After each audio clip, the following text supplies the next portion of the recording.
The autumn evening wrapped around Riverside like a soft blanket, streetlights flickering to life as Dr. Regina Williams guided her silver Honda Accord through the quiet streets. Her mind was still processing the confidential meeting with the city council, where they'd finalized plans for tomorrow's historic announcement. After 20 years in law enforcement and a PhD in criminal justice, she was about to become Riverside's first female police chief. She'd deliberately chosen to keep driving her personal car rather than accepting the official vehicle offered to her. Tonight, she wore a simple blue blazer and slacks, her badge and credentials tucked away in her briefcase on the passenger seat. The council had agreed to keep her appointment quiet until the official press conference tomorrow, allowing her to assess the department in its natural state. The dashboard clock read 9:47 p.m. as she turned onto Maple Street, heading toward her new home. She'd moved to Riverside 3 weeks ago, quietly renting a house in a middle-class neighborhood rather than the upscale areas where most department officials lived. Through her rearview mirror, she noticed a patrol car following her for several blocks. Dr. Williams maintained her steady speed, knowing her taillight was working perfectly. She checked all her car's functions just that morning, a habit from her early days as a patrol officer. The red and blue lights suddenly flashed behind her, and she calmly signaled before pulling into the well-lit parking lot of a local drugstore.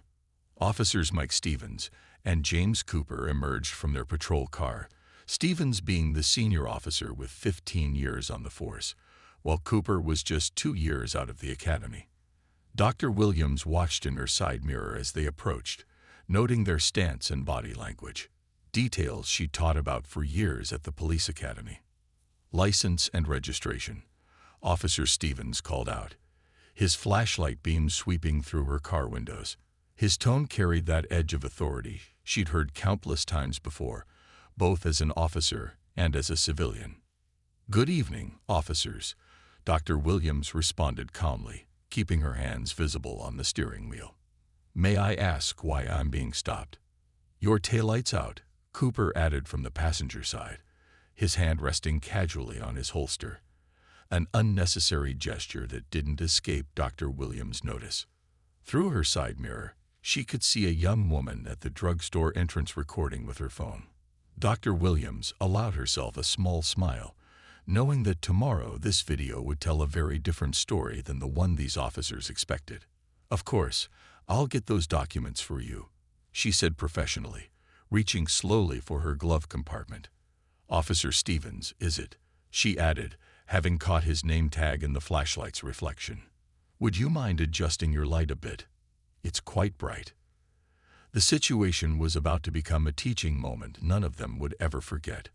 But for now, Dr. Williams simply played her role, knowing that sometimes the best lessons come from unexpected places. The drugstore's bright lights cast long shadows across the parking lot as Dr. Williams carefully retrieved her documents. She noticed Officer Stevens' flashlight beam following her every movement, while Officer Cooper maintained his position at the passenger window, his posture unnecessarily tense. "Ma'am, how long have you been in Riverside?"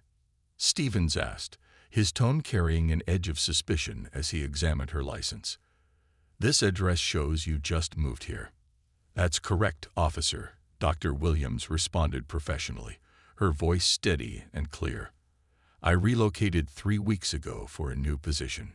She watched as Stevens scrutinized her license with extra attention, holding it under his flashlight longer than necessary. "And what brings you to this neighborhood at this hour?" Cooper chimed in, his young face trying to maintain an authoritative expression. Dr. Williams noted how he glanced at his senior partner for approval after each question.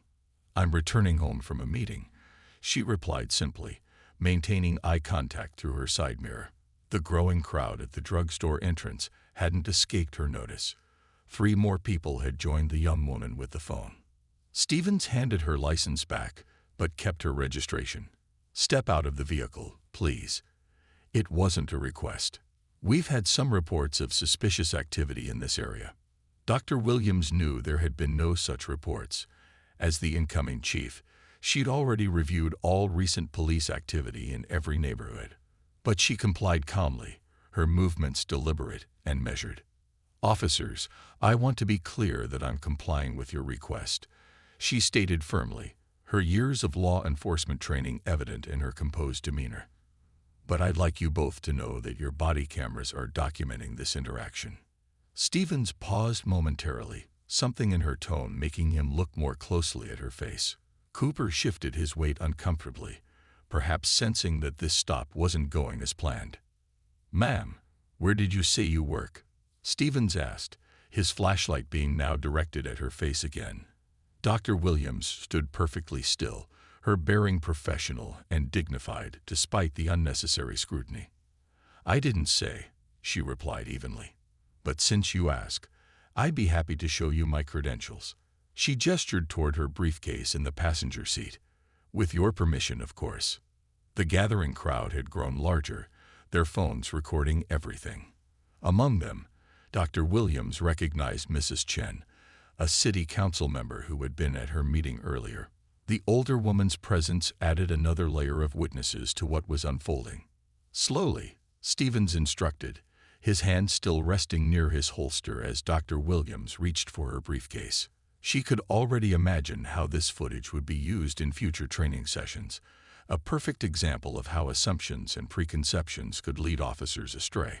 As she unzipped her briefcase, Dr. Williams maintained her professional composure, knowing that the next few moments would transform not just this encounter, but potentially the entire department's approach to community policing. Light from the drugstore's fluorescent signs illuminated the scene as Dr. Williams carefully withdrew her credentials from her briefcase.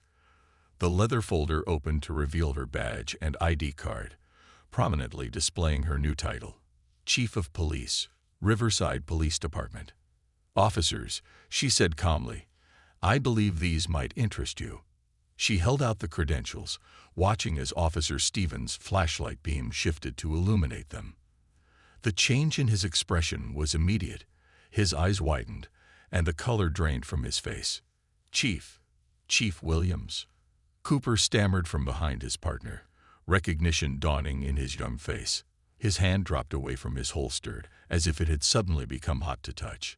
Stevens stood frozen, his flashlight beam trembling slightly on the credentials he still hadn't taken from her outstretched hand. The crowd at the drugstore entrance had grown silent, sensing the dramatic shift in the atmosphere. "That's correct, Officer Stevens," Dr. Williams confirmed, her voice remaining professional and measured. "I was going to meet both of you tomorrow morning at the official announcement, but I suppose tonight works just as well." Mrs. Chen had stepped forward from the crowd, a knowing smile on her face.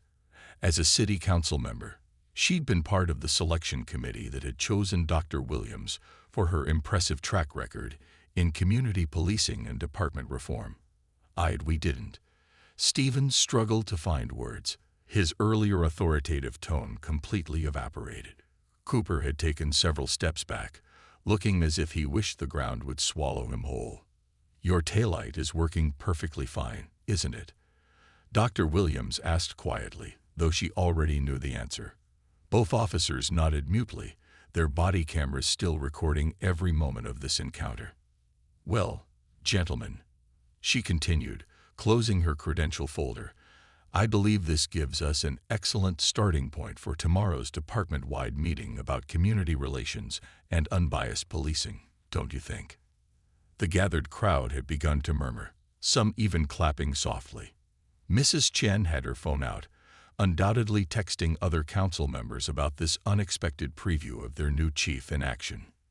"Chief Williams," Stevens finally managed, his voice heavy with embarrassment, "I sincerely apologize for—" "Save it for tomorrow, Officer Stevens," she interrupted gently. "Right now, I believe you have patrol duties to complete, and I have an early morning ahead of me. We all do."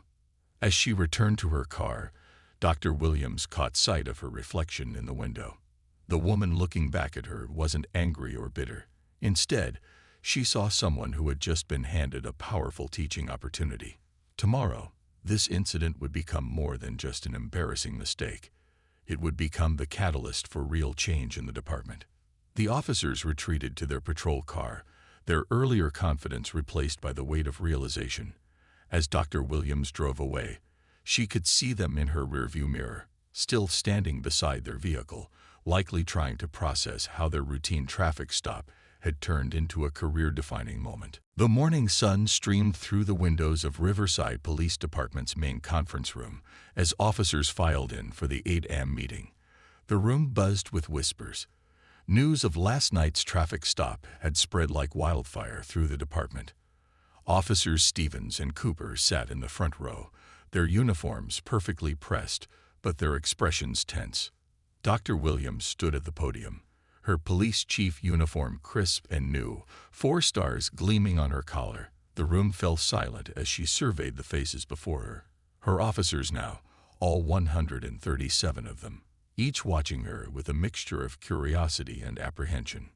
"Good morning," she began, her voice clear and confident. "I'm sure many of you have already heard about my unexpected introduction to Officers Stevens and Cooper last night." A few nervous chuckles rippled through the room. "But let me be clear, I'm not here to embarrass anyone.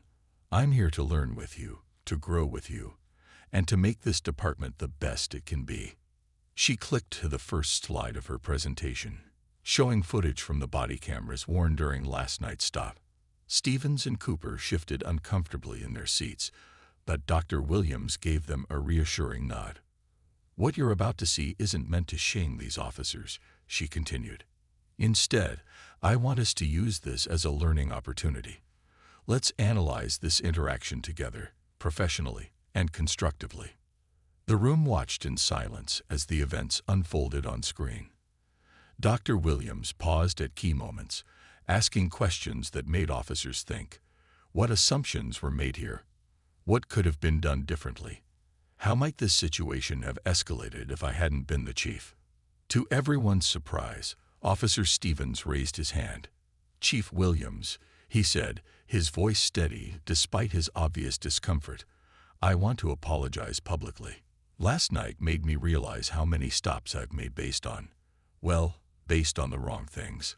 Cooper nodded in agreement, adding, "We were taught about bias in the academy, but seeing it from this perspective, it's different. It's real." Dr. Williams smiled warmly. "That's exactly the kind of awareness we need. Now let me share my plans for new training programs, community outreach initiatives, and departmental reforms."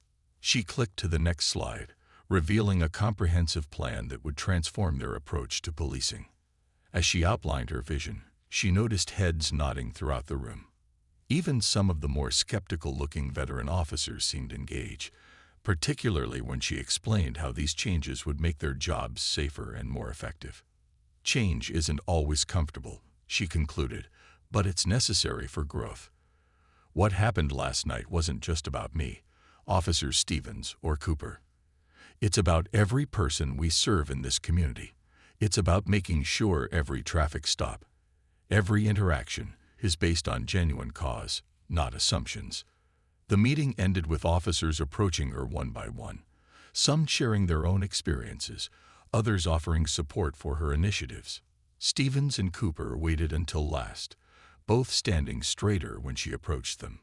"Chief," Stevens said quietly, "thank you for handling this the way you did. We won't let you down." Dr. Williams smiled, knowing this was just the beginning of a much longer journey toward positive change. A gentle breeze swept through the police academy's training grounds as Chief Williams watched Officers Stevens and Cooper leading a hands-on workshop about traffic stops. 2 weeks had passed since that fateful night, and the changes in the department were already visible. "Remember," Stevens called out to the group of officers gathered around a patrol car, "your body language speaks before you say a word." He demonstrated the difference between an aggressive approach and a professional one, using his own experience from that night as an example. Cooper, who had once been quiet and hesitant, now confidently explained the importance of checking personal biases. "Before Chief Williams, I thought I was doing everything by the book," he admitted to his fellow officers. "But now I understand that the book needed some serious updates." Inside the station, Dr. Williams had transformed the briefing room into what she called the Community Connection Center. Wall-mounted screens displayed real-time statistics about police interactions, response times, and community feedback. Every officer could see how their actions directly affected public trust. The numbers don't lie, she explained to a visiting group of city officials, pointing to the latest data. In just 2 weeks, we've seen a 30% decrease in complaint filings and a 40% increase in positive community feedback. Mrs. Chen, who had witnessed the traffic stop that night, now sat on the newly formed Community Advisory Board. She watched with approval as officers participated in cultural sensitivity training, their engagement showing genuine interest rather than mere compliance. "Look at this," Officer Stevens said during an afternoon briefing, holding up his phone. "A kid from the neighborhood actually thanked me today. Filmed it too. Said he felt safer seeing how we've changed our approach." The department's break room, once divided by unspoken boundaries, now buzzed with officers of all backgrounds sharing meals and experiences. Chief Williams had installed a suggestion box, but more importantly, she'd created an atmosphere where officers felt comfortable speaking up directly. "Chief," a rookie officer approached her one afternoon. "My grandmother never trusted the police because of experiences she had years ago.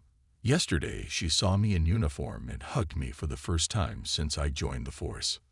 Training sessions now included role-playing scenarios where officers experienced situations from the civilian perspective. The exercise that had the most impact was one where officers were stopped by their colleagues while in plain clothes, an eye-opening experience for many.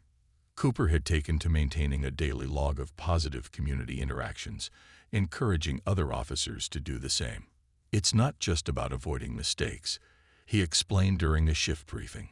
"It's about actively building trust." The local news had picked up on the changes, running a positive story about the department's transformation.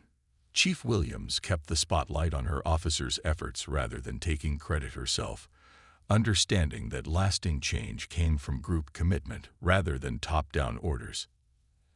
As the sun set on another busy day, Dr. Williams stood at her office window, watching Stevens and Cooper heading out for their evening patrol. Their cruiser now carried a new motto, one that reflected the department's evolving philosophy: serving all, protecting all. The real change, she knew, wasn't in the words on the car. It was in the hearts and minds of the officers inside it. The community center buzzed with excitement as residents filled every seat for the first Coffee with Cops morning event. Chief Williams stood near the entrance, watching Officer Stevens teach a group of children how to use safety signals at crosswalks, while Officer Cooper served coffee to elderly residents who once would have avoided any police contact. 6 weeks ago, I wouldn't have believed this, Mrs. Chen whispered to Chief Williams, gesturing at the diverse crowd interacting freely with uniformed officers. That traffic stop turned out to be the best thing that could have happened to our community. Local business owners chatted with patrol officers about neighborhood safety, while teenagers showed senior officers how to use social media to better connect with young residents. The walls displayed photos of recent community events, police officers coaching Little League games, helping at food banks, and participating in neighborhood cleanup days. "Chief," called out Mr. Rodriguez, the owner of a local grocery store, "remember when officers used to just drive by? Now they stop in, know our names, ask about our families. My customers actually feel safer seeing them around." At a corner table, Officer Stevens sat with the young woman who had recorded his traffic stop of Chief Williams. They were now working together on a project to create training videos about positive police community interactions. Her perspective as a civilian had proved invaluable in helping officers understand how their actions were perceived. "We've had 0 complaints about biased stops this month," Cooper reported proudly, showing Chief Williams the latest statistics on his tablet. The numbers told a story of transformation: increased community tips leading to solved cases, more residents attending police community events, and rising trust levels across all neighborhoods. A group of high school students demonstrated their new safety app, developed in partnership with the police department. It allowed residents to easily share concerns, report suspicious activity, or praise officers for positive interactions. Chief Williams smiled as she watched veteran officers, once resistant to technology, eagerly learning to use the app. "My grandson wants to be a police officer now," an elderly woman told Chief Williams, her eyes bright with pride. "He says he wants to be like Officer Cooper, kind and helpful to everyone." Cooper, overhearing this, blushed but stood a little taller. The local news crew arrived to cover the event, but instead of focusing on just Chief Williams, they found themselves capturing dozens of small, meaningful interactions between officers and residents. Children high-fived police officers, teenagers showed officers their skateboarding tricks, and elderly residents shared family stories with young recruits. As the morning progressed, Chief Williams noticed something remarkable. The uniforms had stopped being barriers. Officers and residents moved among each other naturally, the conversation flowing easily between them. Even some of the department's most traditionally minded officers were engaged in animated discussions with community members. "You know what's different?" Stevens said quietly to Chief Williams as they watched the scene. "We're not just serving the community anymore. We're part of it." Looking around the room full of laughter, conversation, and genuine connection, Chief Williams knew he was right. The gap between police and community wasn't just being bridged, it was disappearing altogether. Thunder rumbled outside the windows of the State Police Training Center as Chief Williams prepared to address a packed auditorium. Police chiefs and officers from departments across the state had gathered to learn about what media outlets were calling the Riverside Revolution. Officer Stevens stood at the podium, introducing her with a confidence that would have seemed impossible 3 months ago. "What started with a traffic stop has become a model for modern policing," he said, his voice carrying through the silent room. "Chief Williams didn't just change our department, she changed our entire perspective." Digital screens displayed Riverside's latest statistics. Crime rates down 30%, community trust up 70%, and officer satisfaction at an all-time high. Photos scrolled past showing community events, training sessions, and daily interactions between officers and residents. Last week, Cooper shared from his seat in the front row. "A teenager stopped me to report suspicious activity in his neighborhood. He said he'd never trusted police before, but now he knows we're here to help. That trust solved a string of burglaries we've been investigating for months." Chief Williams took the stage, her presence commanding yet approachable. "Real change," she began, "doesn't come from new rules or policies alone. It comes from changing hearts and minds, one interaction at a time." The audience watched footage from body cameras showing Riverside officers handling various situations: traffic stops, domestic calls, community events. The difference in approach was clear: respectful tones, careful listening, and genuine concern for community members. 3 months ago, Stevens added during the question and answer session, "I would have defended the old way of doing things. Now I can't imagine going back. We're not just enforcing laws, we're building relationships." Representatives from other departments shared their own challenges, and Chief Williams listened carefully, offering practical solutions based on Riverside's experience. Her traffic stop story had become a powerful teaching tool, showing how a potentially negative incident could spark positive change. During the lunch break, officers from different departments mingled, sharing experiences and ideas. The old walls between departments were breaking down, just as the walls between police and community had in Riverside. "We've had chiefs from 5 states visit our department this month," Cooper told a group of interested officers. "They all want to know how we made such big changes so quickly. The answer is simple: we started seeing people as people, not as potential problems."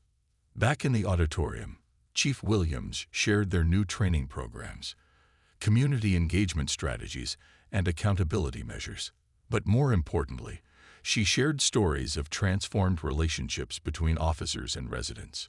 "Yesterday," she said, "I saw Officer Stevens playing basketball with kids in the park. 6 months ago, those same kids would have walked away when a patrol car appeared. That's not just a policy change, that's a cultural change." As the session ended, chiefs and officers lined up to speak with her, each eager to bring similar changes to their own departments. The Riverside model was spreading, proving that positive change in law enforcement was possible when departments were willing to learn from their mistakes and grow. The one-year anniversary celebration filled Riverside's Central Park with laughter and music. Chief Williams stood on the makeshift stage, surrounded by officers and community members who had gathered to mark the remarkable transformation their city had experienced. The same drugstore parking lot where she'd been stopped now displayed a commemorative plaque, where change began, a community united. Officers Stevens and Cooper, now promoted to community relations supervisors, stood nearby, greeting families they'd come to know over the past year. "Remember when we were afraid to drive at night?" an elderly resident asked, squeezing Officer Stevens' hand. "Now I see your patrol car and feel safe, not scared." Stevens smiled, remembering how far they'd all come since that fateful evening. Children played at a police-supervised activity station, where Cooper taught basic safety rules through games and fun exercises. Some kids wore tiny police badges, not as symbols of authority, but as signs of trust and friendship with their local officers. Mrs. Chen, now the head of the Community Advisory Board, presented Chief Williams with a book filled with stories and photos from the past year. Each page showed moments of connection. Officers attending family barbecues, helping with homework at the community center, and participating in neighborhood cleanup days. "Our city has become a model," the mayor announced proudly, pointing to visiting police chiefs from across the country who had come to learn from Riverside's success.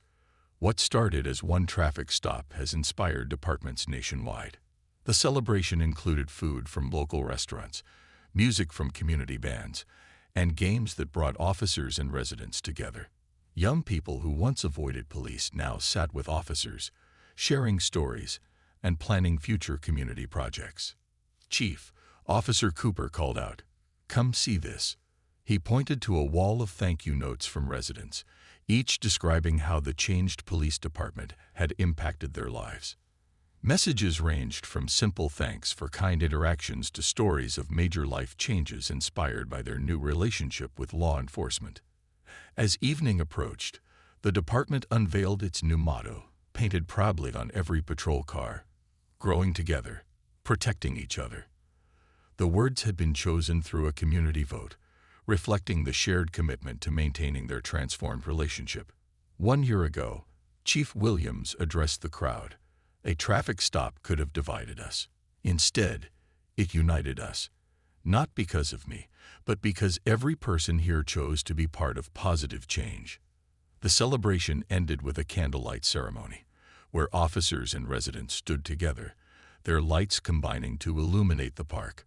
The image captured by local photographers showed no distinction between police and community members, just people standing together, committed to their shared future. As families headed home, Chief Williams watched Officers Stevens and Cooper helping children clean up the park, joking and chatting with parents. The scene perfectly captured what they'd achieved: not just a reformed police department, but a truly unified community. The stars twinkled above Riverside, a city that had shown how one moment of potential conflict could transform into a movement of lasting change. The light from the candles might have faded, but the light of understanding they had kindled would continue to grow brighter with each passing day.